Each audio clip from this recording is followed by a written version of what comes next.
Kung alam mo yung Sofitel, di ba may parang ma-plug? Nasa tapat lang siya mismo. Tawagan mo na lang yung number dyan na nakalagay. Ay, hindi pala siya PICC. Bandang Sofitel PICC din. PICC siya. Kaya tapat lang siya mismo ng Sofitel. Okay, sige. PICC. Tama. Sa likod? Sa likod. Okay.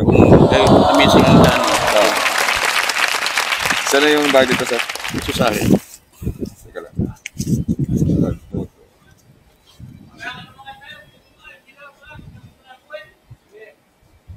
Okay. Sobra naman. Okay na yun. Thank you, sir. Ano nga ba yan? Matindi. Ano lang, thinner at saka ano. Wala nang matatapon, sir. Hindi naka ano naman, silyado na. Okay. Sige, sir. Thank you.